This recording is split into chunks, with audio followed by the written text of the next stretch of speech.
이번 주에는 북극 한파가 내려왔다. 이번 겨울 최강의 추위이다. 그리고 호흡기 감염병 셋이 전국적으로 유행이라면서 들썩이고 있습니다. 새해를 매섭고 차가운 계절로 시작하는 것이 그리 나쁘지만은 않은 듯합니다.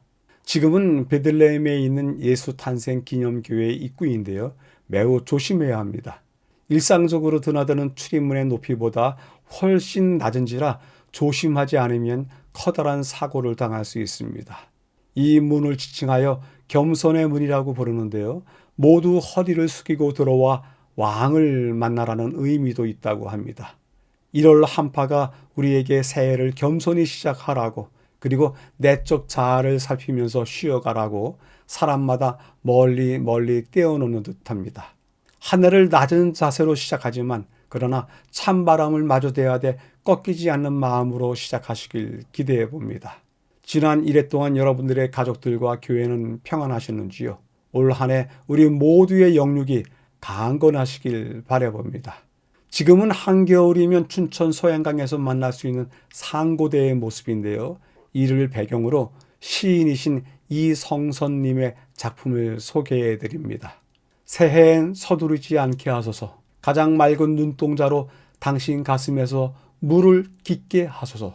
기도하는 나무가 되어 새로운 몸짓의 새가 되어 높이 비상하며 영혼을 노래하는 악기가 되게 하소서. 새해엔 가장 고독한 길을 가게 하소서. 당신이 별 사이로 흐르는 혜성으로 찬란히 뜨는 시간, 나는 그 하늘 아래 아름다운 글을 쓰며 당신에게 바치는 시집을 준비하는 나날이게 하소서.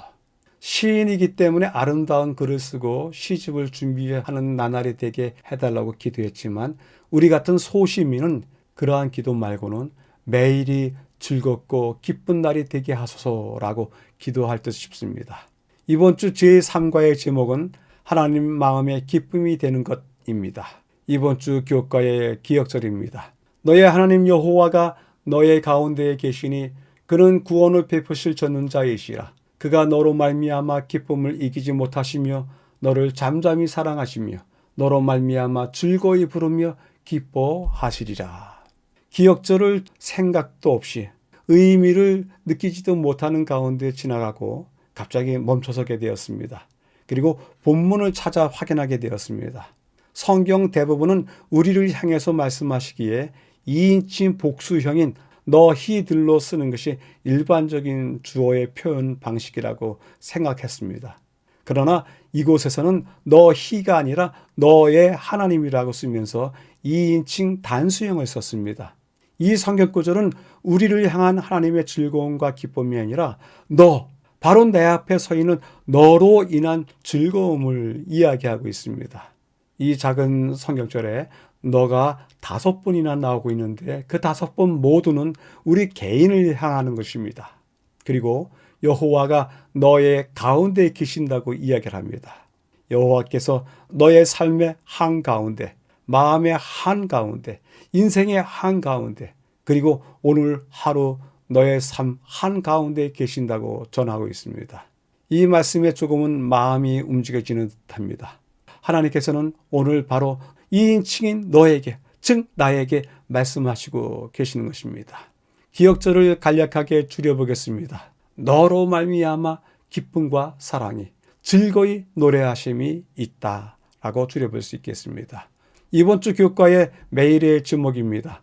일요일 당신의 생각보다 더 가치 있는 존재, 월요일 즐거이 부르며 기뻐하심, 화요일 하나님이 기뻐하시는 것, 수요일 산돌, 목요일 최고의 목표.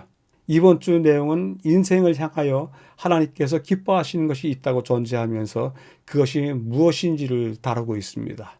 본문의 5날을 재구성해서 분류해 보도록 하겠습니다.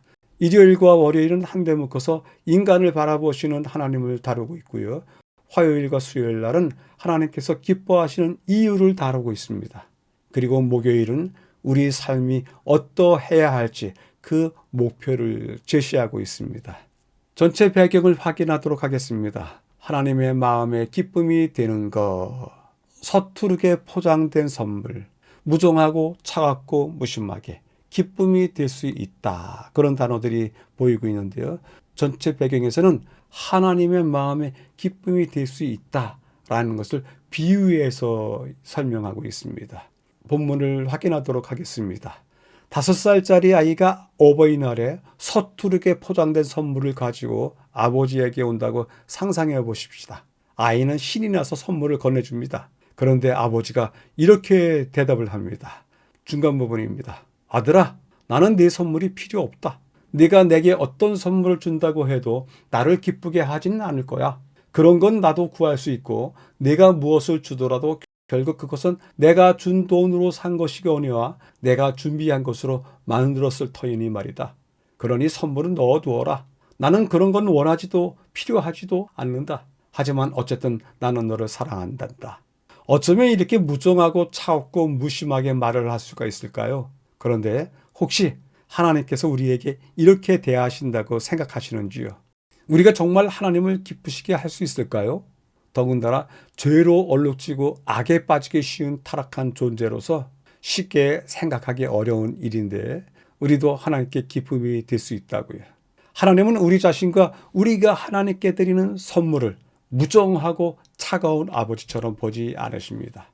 오히려 우리는 하나님의 기쁨이 될 수 있으며 그것은 오직 그리스도를 통해서 가능하다고 설명하고 있습니다. 짧지만 전체의 배경을 요약해 보도록 하겠습니다. 전체 주제를 이끌어가는 두 가지 이야기는 아버지를 기쁘게 하려는 아들과 그에 대해서 기뻐하지 않는 아버지를 다루고 있는데요.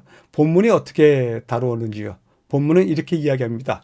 아들, 아버지를 기쁘게 하기 위해서 선물을 준비했다. 그러나 아버지, 선물 필요 없다고 한다.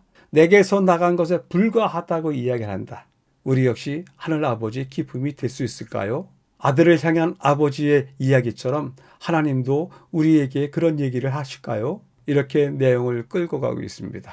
전체 배경을 통해서 물어볼 수 있습니다. 하나님을 이것으로 기쁘게 하리라 생각해 본 적이 있는지요?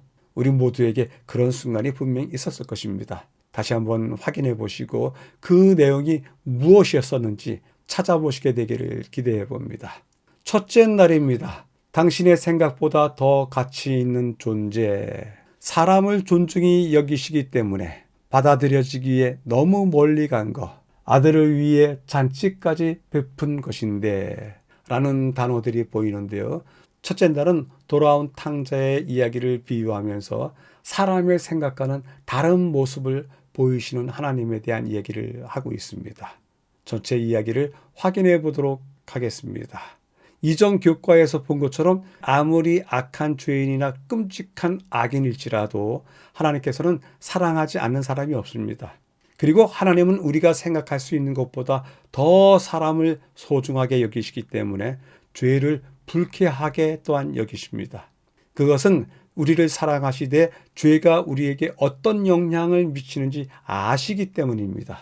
누가복음 15장을 읽어보라고 하는데요. 아버지여, 내가 하늘과 아버지께 죄를 얻었사오니 지금부터는 아버지의 아들이라 일컬음을 감당치 못하겠나이다. 아직도 상고가 먼데 아버지가 저를 보고 측은히 여겨 달려가 목을 안고 입을 맞추니 아버지는 종들에게 이르되 제일 좋은 옷을 내어다가 입히고 손에 가락지를 끼우고 발에 신을 신기라. 살찐 송아지를 끌어다가 잡으라. 우리가 먹고 즐기자. 돌아온 탕자에 대한 극적인 내용 두 곳입니다. 이 비유에서 작은 아들이 일찍 유산을 요구한 것은 사실상 아버지와 가족을 저버린 것입니다. 이후에 그는 유산을 낭비하고 가난과 굶주림에 시달리면서 여물통에서 먹는 돼지를 부러워하는 형편에 이르게 됩니다. 아들은 아버지 집에서 하인조차 먹을 것이 충분하다는 사실을 생각하고 하인으로 받아주기를 희망하며 집으로 돌아가는 결심을 하게 됩니다. 이후의 이야기는 감동적입니다. 어떤 아버지는 그런 아들을 돌아오자마자 내칠 것입니다. 넌 유산을 가져가면서 나와 인연을 끊었어. 여기는 더 이상 네 집이 아니다. 이렇게 되는 것이 일상적이고 심지어 합당한 자세가 아니겠는지요. 사람의 생각으로는 그 아들이 집으로 돌아오기에는, 특히 아들로서 받아들여지기에는 너무 멀리 갔던 것처럼 보입니다. 그러나 하나님을 상징하는 비유 속의 아버지는 전혀 그렇게 반응하지 않습니다. 오히려 탕자가 아직 멀리 떨어져 있을 때 그의 아버지가 그를 보고 불쌍히 여겨 달려가 그의 목을 껴안고 그에게 입을 맞추었다고 이야기를 합니다. 더욱 놀라운 것은 아들을 가족으로 받아들이고 그를 위해 잔치까지 베푼 것인데요. 이는 단 한 사람일지라도 타락한 사람이 집으로 돌아오는 것을 하나님께서 얼마나 기뻐하시는지를 보여주는 예입니다. 하나님은 얼마나 놀라우신 긍휼의 하나님인지 배우게 됩니다. 교훈은 다음과 같이 이야기합니다. 부친은 자기 아들의 비참한 모습과 누더기 옷을 경멸의 눈초리로 보도록 허락하지 않았다. 그가 자기 어깨에 걸쳤던 넓고 좋은 외투로 아들의 남루한 꼴을 덮어주자 그 아들은 회개의 눈물을 흘리면서 아버지는 아들이 품꾼의 하나로 받아달라는 요청을 할 기회를 주지 않았다. 그는 아버지의 집에서 가장 좋은 대접을 받아야 할 아들이요, 수종하는 남녀 종들의 존경과 섬김을 받아야 할 아들이었다. 첫째 날을 요약해 보도록 하겠습니다. 당신의 생각보다 더 가치 있는 존재. 여기에서 두 이야기가 나오는데요. 권리를 찾아서 집을 나간 아들, 그리고 아들을 기다린 아버지. 이 두 상반된 인물이 첫째 날의 주인공들입니다.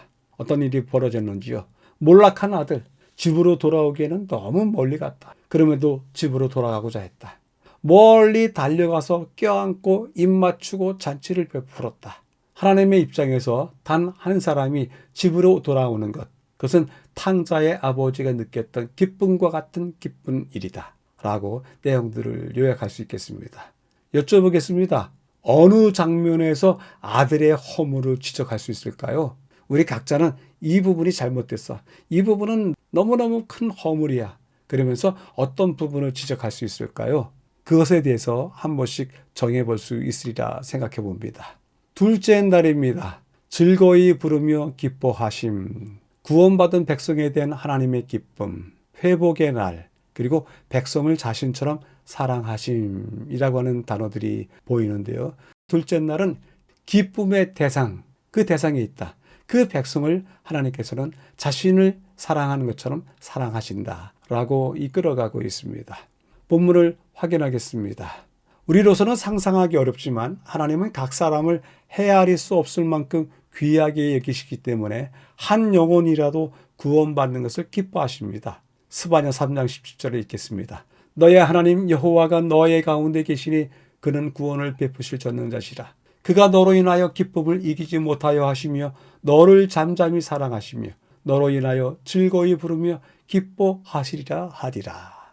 스바냐서 3장 17절은 하나님께서 구원받은 백성들을 기뻐하시는 것을 강조해서 보여주고 있습니다. 히브리어로 기쁨과 즐거움을 나타내는 거의 모든 단어가 이 한 구절 안에 담겨 있는데, 기쁨을 이기지 못한다, 잠잠히 사랑하신다, 너로 인하여 즐거이 부른다, 기뻐하시리라 등등의 표현으로서 구원받은 백성에 대한 하나님의 기쁨을 묘사하고 있습니다. 마치 어떤 말도 그날의 하나님의 기쁨의 크기를 설명하기에 충분하지 않은 듯 반복하고 또 반복하고 있습니다. 또 이 구절이 하나님께서 당신의 백성 가운데 계신다고 말하는 것을 주목해야 합니다. 사랑의 관계에서 비롯되는 화목은 하나님의 즉각적인 임재로 말미암아 이루어집니다.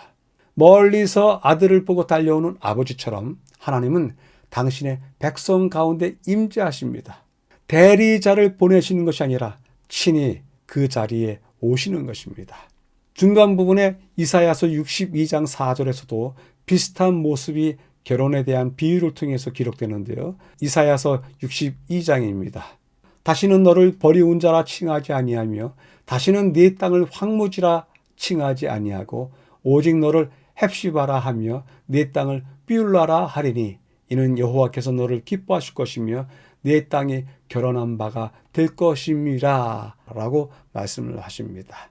이 성경절에서는 하나님의 백성을 나의 기쁨이 그녀에게 있다라는 뜻의 헵시바라고 부르고요. 또 그 땅은 결혼했다라고 하는 의미로 뷰라라고 불릴 것이라고 합니다. 왜냐하면 여호와께서 너를 기뻐하실 것이며 네 땅이 결혼한 것처럼 될 것이기 때문입니다. 여기서 땅이 결혼한 것처럼 될 것이라는 표현을 썼는데요. 그대로 받아들일 수 있으면서도 또다시 하나님께서 이스라엘 백성들의 땅과 그 안에서 행해지는 모든 것들, 모든 사람들을 사랑한다고 해석할 수도 있습니다. 이 문장을 조금 더 신학적인 입장에서 살펴본다면요. 내 땅이 결혼한 바가 될 것이라고 이야기했는데요. 땅과 결혼한다는 것은 좀 어색한 표현인데요. 이 땅과 결혼했다는 것을 그 땅의 백성들, 이스라엘 백성들, 그리고 그 땅의 모진 역사들과 함께 하였다라고 표현할 수 있을 듯 싶습니다. 특별히 그 땅의 백성들과 결혼했다라고 하면 좀 더 쉬운 표현이 될 텐데요. 그 땅의 백성들, 암하렛즈라고 하는 신앙 용어가 있습니다. 암하렛즈는 일반적으로 율법에 무지하고 신분이 낮으며 생활이 가난한 백성들을 통칭하여 사용하는 단어입니다. 때문에 하나님께서 암하렛즈, 즉 그 땅에 천하고 불쌍한 백성들을 사랑하시어 그들과 결혼하였다라는 입장에서 읽을 수도 있습니다. 아버지가 돌아온 탕자를 보고 기뻐한 것처럼 하나님께서 당신의 백성을 받아들이시고 우리를 인하여 기뻐하시는 회복의 날이 하나님의 가장 큰 기쁨의 날이 될 것임이 분명합니다. 마지막 부분을 위해서 에베소서 5장을 읽으라고 하는데요. 남편들아 아내 사랑하기를 그리스도께서 교회를 사랑하시고 위하여 자신을 주신 같이 하라. 깨끗하게 하사 거룩하게 하시고 영광스러운 교회로 세우사 거룩하고 흠이 없게 하려 하심이라. 자기 아내 사랑하기를 저먼같이 할지니 자기 아내를 사랑하는 자는 자기를 사랑하는 것이라. 지금까지 이야기했던 하나님의 사랑 이야기하고는 조금 다른 문맥상 갑자기 튀어나온 듯한 느낌인데요. 그럼에도 여기에서 중요한 교훈을 주고자 합니다. 남편이 아내에게 가져야 할 이타적이고 희생하는 사랑을 강조할 뿐더러 더 크게 말하고 싶은 것은 그리스도께서 당신의 백성, 즉 교회를 자기 자신처럼 사랑하신다는 것을 밝히 보여주고 있는 것입니다. 교훈은 다음과 같이 이야기합니다. 우리는 잃어버린 것을 찾을 때 목자가 나타낸 큰 기쁨을 마음속에 간직해야 한다. 그분은 이웃 사람들을 불러서 나와 함께 즐기자. 나의 잃은 양을 찾아노라고 한다. 온 하늘은 이 기쁨의 노래에 화답한다. 하나님 아버지께서도 노래로서 구원받은 자에 대한 기쁨을 나타내신다. 이 얼마나 거룩한 기쁨의 장면이 이 비유에 나타나 있는가. 그 기쁨에 참여하는 것이 그대들의 특권이다라고 전하고 있습니다. 둘째 날의 요약입니다. 즐거이 부르며 기뻐하심. 인간을 향하신 하나님의 즐거움과 기뻐하심이 있다라는 이야기를 다루는데요. 그 내용을 다음과 같이 쫓아가고 있습니다. 구원받은 백성들에 대한 하나님의 기쁨이 크시다. 특별히 그 기쁨은 백성을 받아들이시고 그 백성들로 하여금 회복되는 날, 그 기쁨이 크시다. 그리고 당신 자신을 사랑하는 만큼 하나님께서 교회에 대해서 그렇게 당신을 사랑하시는 것처럼 사랑하고 계신다라고 이야기를 하고 있습니다. 요약하면서 여쭤보게 됩니다. 가장 큰 즐거움과 가장 큰 기쁨을 어떤 상황에서 만나보셨는지요? 또한 경험해 보셨는지요? 하나님의 기쁨은 그것에 비유할 수 없지만 그럼에도 불구하고 우리가 우리의 경험들을 찾아본다면 하나님의 기쁨의 어떤 조그만 맛을 볼 수 있으리라 생각을 해봅니다. 셋째 날입니다. 하나님이 기뻐하시는 것, 티끌 같은 한 행성에 상대의 최선의 유익을 그리고 특별히 사랑하신다라고 하는 단어들이 보이는데요. 이 단어들을 통해서 최선을 고려하는 방식으로 하나님께서는 인간을 사랑하신다라는 이야기를 만들어가고 있습니다. 본문을 확인하도록 하겠습니다. 우리는 이렇게 질문할 수 있습니다. 어떻게 우주의 하나님이 무한한 우주 가운데 티끌 같은 한 행성에 사는 잠시 있다가 사라질 원형질 덩어리에 불과한 인간을 기뻐하실 수 있을까? 어떻게 전능하시고 부족함이 없으신 절대자에게 어떻게 인간이 그토록 중요할 수 있을까? 이러한 질문을 할 수 있는데요. 이 질문에는 두 가지 측면이 있습니다. 첫째는 어떻게 완전하신 하나님이 기뻐하실 수 있는가? 둘째는 특히 우리의 죄악을 생각할 때 어떻게 사람이 그분을 기쁘시게 할 수 있겠는가 하는 것입니다. 셋째 날 교과는 이 질문의 첫 번째를 살펴보고요. 넷째 날에는 두 번째 부분을 다룰 것입니다. 중간 부분입니다. 성경 말씀을 읽으라고 하는데요. 확인하겠습니다.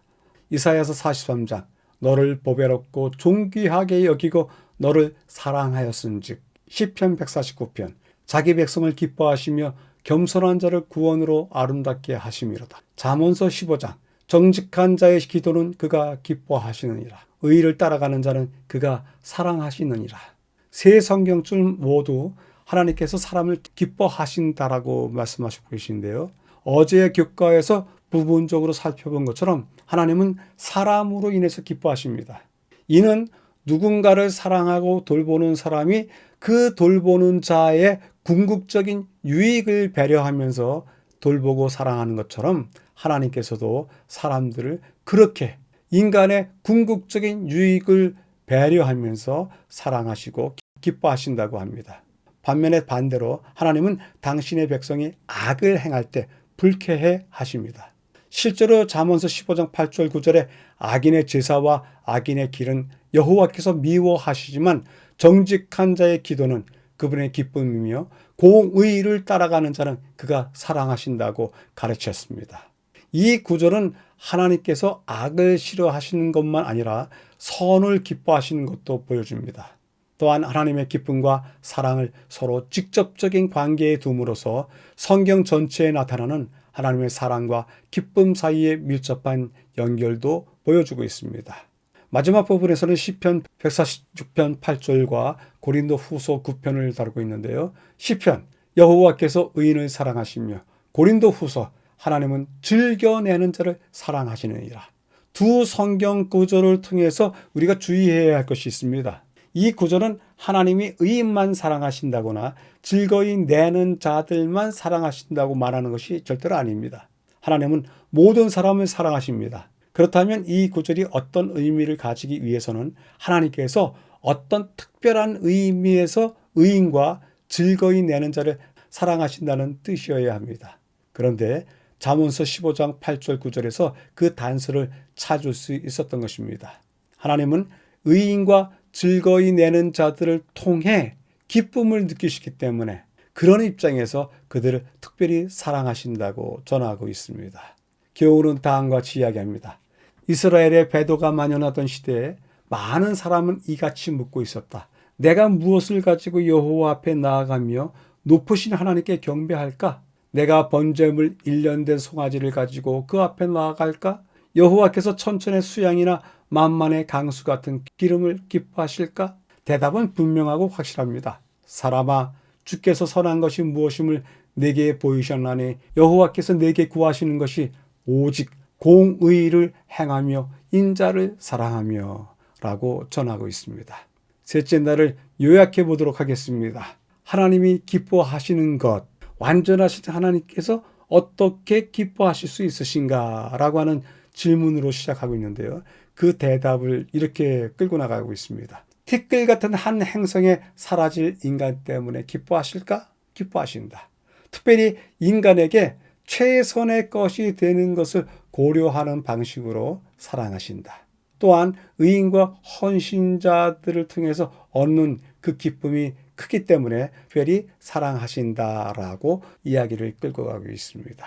여쭤보게 됩니다. 하나님께서 나를 통해서 기뻐하신다는 말이 내 마음속에 스스로 가능한가? 여쭤보겠습니다. 제 자신도 그렇고 우리 모두도 자주 이러한 질문에 마주해야 되리라 생각해 보아서 여쭙게 되었습니다. 넷째 날입니다. 산돌. 먼저 우리에게 다가오셔서 하나님의 개입 없이는 오직 그리스도의 의만이, 그런 단어들이 보이는데요. 넷째 날은 기쁨으로 이끄는 유일한 길이 있다. 산돌 대신 예수 그리스도이다. 라고 하는 것을 설명해 주고 있습니다. 확인하도록 하겠습니다. 타락하고 죄로 가득한 존재인 우리가 어떻게 거룩하신 하나님께 기쁨이 될 수 있을까요? 로마서를 먼저 읽어보라고 합니다. 그리스도 예수 안에 있는 자에게는 결코 정죄함이 없나니 우리를 위하여 죽으심으로 하나님께서 우리에게 대한 자기의 사랑을 확증하셨느니라 라고 말씀을 주십니다. 인간의 그 어떤 반응도 있기 전에 하나님이 먼저 사람에게 은혜를 베푸셨습니다. 우리가 아무것도 말하거나 행하지 않았지만 하나님은 먼저 우리에게 다가오셔서 당신의 사랑을 받아들이거나 거절할 수 있는 기회를 주셨습니다. 로마서 5장 8절에서 말씀하신 것처럼 우리가 아직 죄인 되었을 때 그리스도께서 우리를 위하여 죽으심으로 하나님께서 우리에 대한 자기의 사랑을 확증하셨습니다. 그리고 우리의 구속주가 하신 일을 힘입어 우리는 믿음으로 하나님과 화목할 수 있고 심지어 그분 앞에 기쁨이 될 수 있게 되었습니다.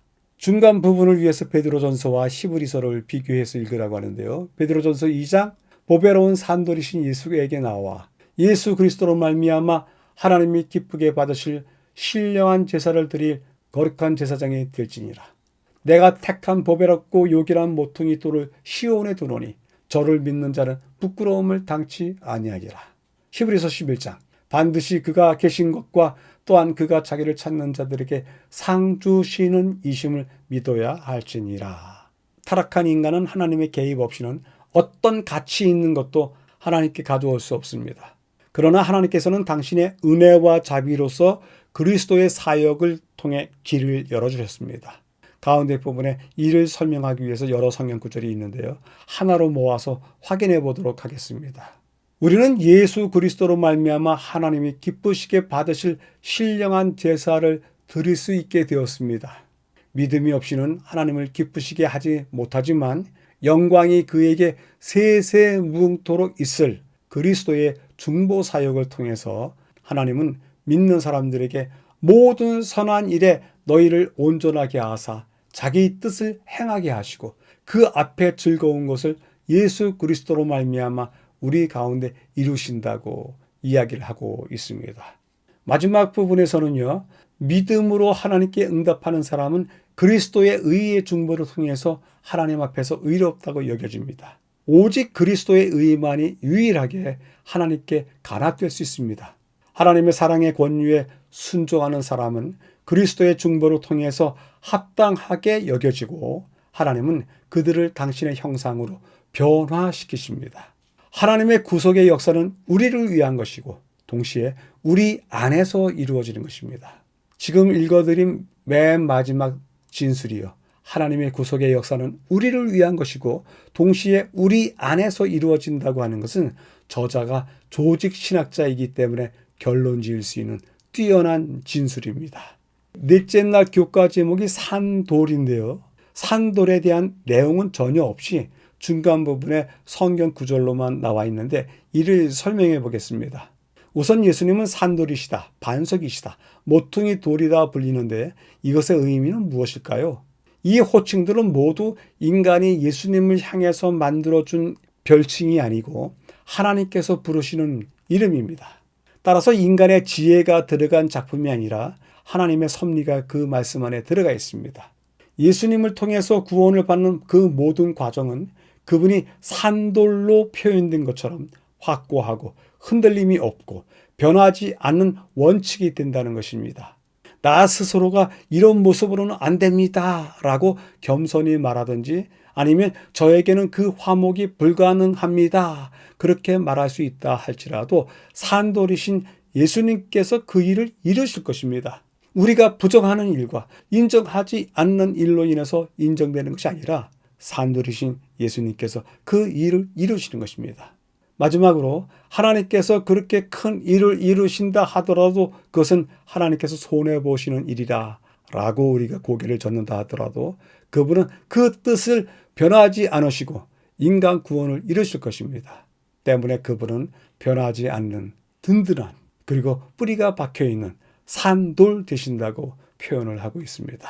교훈은 다음과 같이 이야기합니다. 주님께서는 그분의 백성들이 지금보다 훨씬 더 사력 있고 피차간에 훨씬 더 자비롭고 더욱 많이 도와주기를 기뻐하신다. 사업 거래에 있어서 형제가 형제를 이용하지 말 것이다. 사람이 도움을 받아야 할 궁핍한 처지에 있는 것을 보고 그에게 터무니없이 높은 이자를 요구하지 않을 것이다. 다른 사람의 궁핍을 이용하는 자들은 그리스도의 복음의 원칙에 지배를 받고 있지 않다는 것을 결론적으로 보여준다. 형제가 형제를 이용하는 것이 이 세상의 세태이고 교회 안에서도 어렵지 않게 보이는 모습인데 그렇게 하지 말라고 말씀하십니다. 그리스도의 복음의 원칙에 지배를 받고 있지 않는 모습이라고 설명을 하고 계십니다. 넷째 날을 요약해 보겠습니다. 산돌. 이 산돌이라고 하는 제목으로 넷째 날을 쓴 까닭은 타락하고 죄로 가득한 인간, 그러한 인간이 어떻게 기쁨이 될 수 있는지, 그 해답이 무엇인지를 설명하기 위해서 산돌을 소개하고 있습니다. 내용은 그렇게 흘러갔습니다. 인간이 할 수 없는 일을 메시아가 화목하게 하셨다. 절대로 하나님의 계획이 없다면 이룰 수 없는 일이다. 순종하는 자 합당하게 여기시고 변화하게 하신다. 이 모든 일들이 산돌이신 그리스도이신 예수님을 통해서 이루어지는 것이라고 이야기를 하고 있습니다. 때문에 넷째 날을 물어보게 됩니다. 하나님의 기쁨이 되기 위하여 어떻게 죄를 씻어낼까? 제 질문이 잘못됐을 수도 있습니다. 어떻게 죄를 씻어낼까? 우리 자신은 스스로 죄를 절대로 씻어낼 수 없는데 어떻게 하면 될까? 라고 묻게 됩니다. 다섯째 날입니다. 최고의 목표. 그리스도의 중보 통해서 얻는 구원의 위대한 소망. 믿음 없는 것을 도와주소서. 그리고 마지막으로 우리의 목표로 삼아야 한다라고 하는 단어들이 보이는데요. 위대한 소망의 동참. 그것이 우리의 삶의 목표가 되어야 하지 않겠는가라고 요약하고 있습니다. 본문을 확인하도록 하겠습니다. 하나님은 당신의 자비와 중보의 보호 안에 있는 자들이 보이는 지극히 작은 반응에도 기뻐하십니다. 유일하게 사랑받기에 합당하시며 홀로 온전히 의로우신 그리스도를 통해서 우리는 의롭다 여김을 받고 완전한 사랑 가운데 하나님과 영원히 함께 살 당신의 사랑받는 자들 가운데 포함될 수가 있습니다. 이것이 하늘에서 우리를 위해 행하시는 그리스도의 중보를 통해 얻는 구원의 위대한 소망입니다. 하지만 어쩌면 당신은 이렇게 생각할 수도 있습니다. 이것이 나에게도 해당되는 이야기일까? 내가 충분히 선하지 않다면 어떻게 될까? 믿음이 부족할까? 두려울 때는 어떻게 해야 할까? 이렇게 질문할 수 있습니다. 그 일에 대해서 두 번째 부분에 마가복음 9장을 소개하는데요. 어릴 때부터이니이다. 불과 물에 자주 던졌나이다. 무엇을 하실 수 있거든 우리를 불쌍히 여기사 도와주소서. 할 수 있거든이 무슨 말이냐? 믿는 자에게는 능치 못할 일이 없느니라. 소리를 질러 가로되 내가 믿나이다. 나의 믿음 없는 것을 도와주소서. 그 아이에게서 나오고 다시 들어가지 말라. 그 손을 잡아 일으키시니 이에 일어서니라. 성경의 많은 비유 중에서 가장 슬픈 애비와 그 아들에 대한 이야기, 그들을 구원하시는 예수님의 이야기가 두 번째 부분의 이야기입니다. 제자들은 귀신을 쫓아낼 수 없었고 모든 희망이 사라진 것처럼 보였습니다. 그러나 예수님께서 오셔서 그 아버지에게 말씀하십니다. 할 수 있거든이 무슨 말이냐? 믿는 자에게는 능히 하지 못할 일이 없느니라. 그러자 그는 절박한 마음으로 대답합니다. 내가 믿나이다. 나의 믿음 없는 것을 도와주소서. 예수께서 그에게 믿음이 더 생기거든 다시 내게로 오라고 말씀하지 않으셨음을 기억해야 합니다. 나의 믿음 없는 것을 도와주소서라는 외침만으로도 충분했습니다. 이 아버지의 절박했던 삶에 대하여 마음이 슬퍼집니다. 아버지가 이제까지 해왔던 일은 쓸모가 없었을 뿐 아니라 이제 할 수 있는 일도 아무것도 남아있지 않았던 때입니다. 그렇기에 절망하는 모습으로 무엇을 하실 수 있거든 우리를 불쌍히 여기서 도와주십시오 라고 통절히 구걸하고 있습니다. 이것은 믿음을 이야기하기 전에 그가 처해 있는 암담한 현실을 말해줍니다. 그러한 상황에서 이 애비는 예수님께서 말씀하시자 다시 한번 목소리를 높여 자신의 무력함과 무능에서 살려달라고 간청합니다. 애비가 할 수 있는 일은 그것뿐이 없습니다. 소리 지르는 일밖에 없습니다. 주님께서 그의 마음을 닦아내십니다. 믿음이 없이는 하나님을 기쁘시게 하는 것이 불가능하지만 예수님은 아주 작은 믿음도 받아들이십니다. 그래서 우리는 믿음으로 그리스도의 중보를 힘입어 그분을 기쁘시게 할 수 있습니다. 믿음으로 말미암아 그리고 우리를 대신하신 그리스도의 사역으로 인해서 마치 자녀가 쓸모없는 선물을 가져왔을 때일지라도 아버지가 기뻐하는 것처럼 우리도 하나님을 기쁘시게 할 수 있습니다. 따라서 우리는 바울의 권면을 따라 주를 기쁘시게 하는 자가 되는 것이 우리 삶의 목표가 되어야 합니다. 우리는 하나님께서 우리의 관심을 변화시켜 우리가 사랑하는 사람들의 최고의 유익을 생각할 수 있도록 하게 해주시고 우리의 사랑이 확증되어 다른 이들에게까지 전해질 수 있도록 강구해야 됩니다. 다음 성경 구절이 우리가 무엇을 해야 할지를 알려주고 있는데요. 형제를 사랑하여 서로 우애하고 존경하기를 서로 먼저 하며 부지런하여 게으르지 말고 열심을 품고 주를 섬기라. 소망 중에 즐거워하며 환난 중에 참으며 기도에 항상 힘쓰며 성도들의 쓸 것을 공급하며 손 대접하기를 힘쓰라. 저자가 이번 주 하나님 사랑 이야기 마지막 부분을 우리가 어떻게 살아야 하는지로 매듭 지어주셔서 우리의 삶이 어떻게 변화되어야 할지, 어떤 모습이 되어야 할지 찾아주시기에 정말로 감사드립니다. 교훈은 다음과 같이 이야기합니다. 우리는 나태함 대신에 하나님의 일을 위해 활동적으로 수고하기를 선택했는데 이것은 고난과 궁핍과 노출이 수반되는 떠돌이 생활이었다. 우리는 자신을 즐겁게 하는 스스로를 위한 삶을 살지 않았으며 하나님을 위한 생애, 곧 그분을 기쁘시게 하고 그분께 영광을 돌리고자 노력하였다. 우리는 재물을 얻기 위해 수고하는 것을 목적으로 삼지 않았다. 그러나 하나님께서는 이 생에서 100배나 주심으로 당신의 약속을 성취하셨다라고 전해주고 있습니다.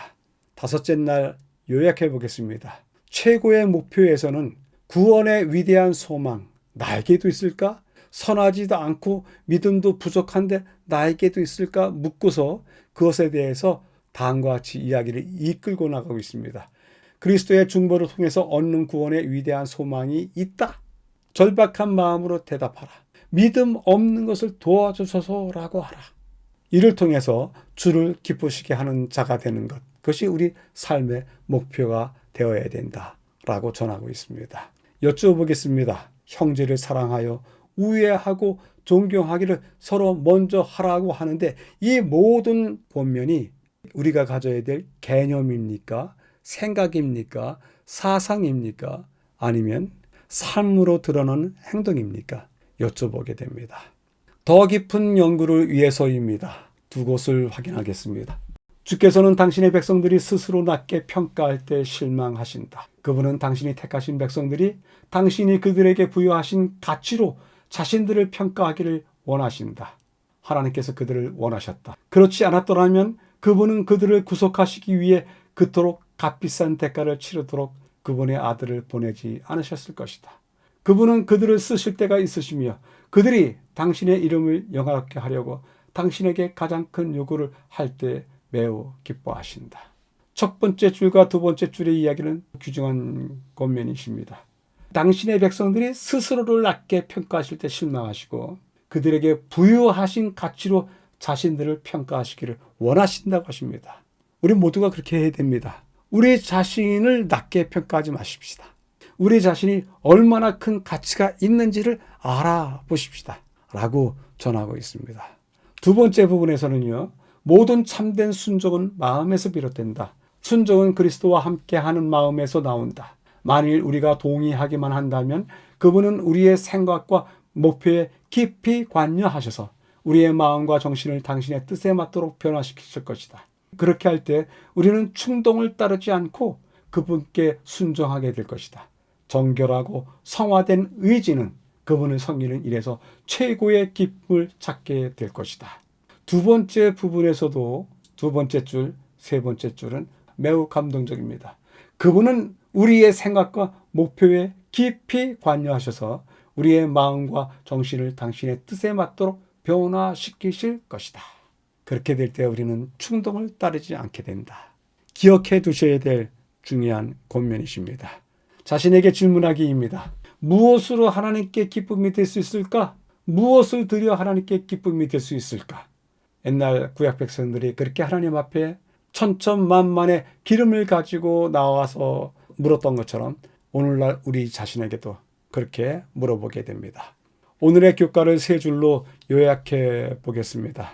당신은 소중하고 귀중한 존재입니다. 잊지 마십시오. 하나님께서 기뻐하시는 그 기쁨의 이유들이 당신 안에 충분히 있습니다. 이제는 당신 삶의 목표가 하나님께서 기뻐하심에 있다라고 정하십시오. 본 채널의 교과 연구에 참여해 주신 여러분들께 감사드립니다. 다음 주에 다시 뵙겠습니다. 감사합니다.